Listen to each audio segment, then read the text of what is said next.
This week, investors are digesting Trump's announcement to raise temporary global tariffs to 15% after a Supreme Court ruling limited his previous tariff powers.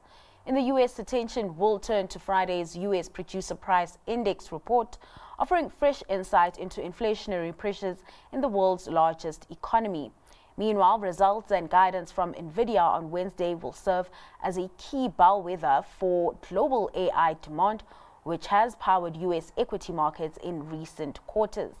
Naeem Aslam, CIO at Zaye Capital Markets, joins us now for a look into the economic week ahead. Naeem, thank you so much for your time today.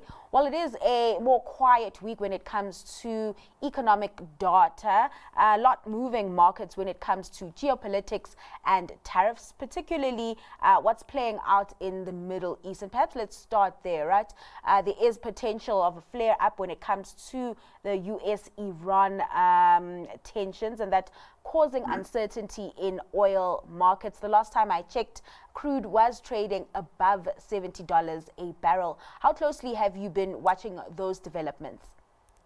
We've been watching those particular, thank you for having me first of all. We've been watching those particular developments on 24-hour basis, really, because every time that we hear a tweet, we hear a message or anything pinging, it just gives us a completely different information, and it gives us at the same time very conflicting information than the previous one that we have seen. Because with respect to the Middle East, we are consistently seeing messages on one hand that, okay, there is this potential of a deal coming. There will be a deal, some sort of a deal between Iran and United States. But then at the same time, we continue to see these particular messages, how US is really moving its military equipment further and more closer towards Iran and in defense for Israel. So I think it is only a matter of a time when that particular situation finally erupts and then a war begins once again in the Middle East, and especially between Israel and Iran. So I think from that particular perspective, as you correctly mentioned, that yes, economic week looks incredibly likely that there isn't much really information in there in terms of a heavy economic data as we have already seen them in the previous week. But when you look at the geopolitics, when you look at markets, when you look at investors, how nervous they are, or especially when you look at cryptos, you could see that this is just the quietness before the storm really hits. And I think that is the situation that we are in. I mean, taking everything that you've said, right, we have seen the kind of impact those US-Iran tensions have had on the oil price. And I'm wondering whether you're starting to perhaps think about the kind of impact the higher oil price, a possible higher oil price that's sustained, could have on inflation. Well, I think now things have changed somewhat. Especially after United States attack on Venezuela, and that is the country which has, more reserves than Saudi Arabia themselves, and that explains that why they would have kind of pivoted away from the Middle East and then gone and secure another larger supply of oil in case of any disturbance really taking place, so they are not bullied or they are not pushed into any sort of a situation because they have the resources of further oil. So I think this is the reason that we are not seeing too much of panic really in the market. But one thing is very sure, look, a lot of countries have come out, such as Saudi Arabia, and then they said you cannot use our airspace, and several other countries have also joined this particular narrative as well. But it will really come down to the final moment, and only time will tell, I suppose, that when those particular airspaces would be used and if these countries will retaliate. Because one thing is for certain, if Saudi Arabia does retaliate and if the US does end up using the airspace even in Qatar or in Saudi Arabia, and the wider conflict erupts as a result of this one, we would see some serious spikes coming in the oil market because, after all, Saudi Arabia is still a very major influential Yeah. player in the energy market. And with respect to Venezuela, yes, the US has control now after taking out the recent administration, but it will still take time for that production to come to life.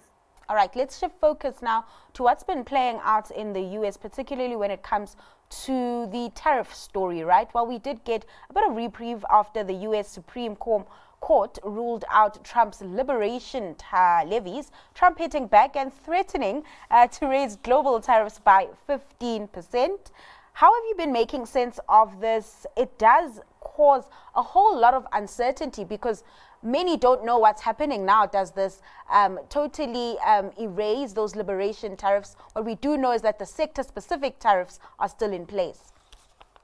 Yes, I think this situation has couldn't be even more messy, right? Yeah. Really.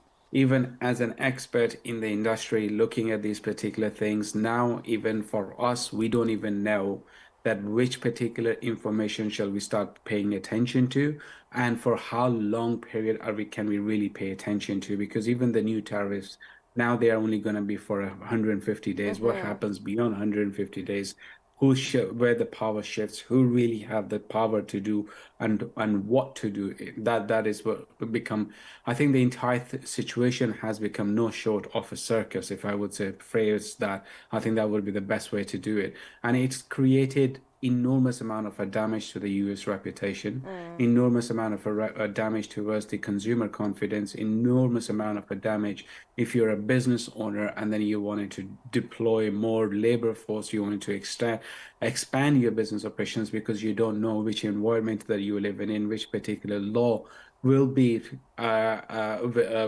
overturned by a Supreme Court decision, and if they would be challenged again, and if they are, then maybe Trump will use some other wild card and then announce further more tariffs. So I would say that look, it's now we are in a situation where there's just enormous amount of uncertainty with respect to tariff, and I think this is going to have a huge impact on the not only in the short term but also in the long term in terms of a sentiment around the whole business sentiment over in America and across the globe. Let's bring it to what we actually know, the numbers, the earnings. Nvidia out with earnings later this week. Your expectations on that front, of course, at a time where the AI boom is in focus. On one hand, we're dealing with bubble concerns, overstretched valuations. And then on the other hand, investors are also trying to figure out which counters will be negatively impacted by AI. Yeah, look, I think there's no doubt the AI industry is going to continue to boom, continue to flourish, continue to produce more productivity, continues to cut labor force elements across different sectors. We will see that, and then that's just a reality. But in terms of NVIDIA's own earnings, it is mainly about the chips that it is producing and the demand. We know Yes. for sure homegrown demand is absolutely humongous, whether you are looking at Alphabet, whether you're looking at Meta, whether you are looking at Amazon. All of these companies are very much hungry for for chips from Nvidia.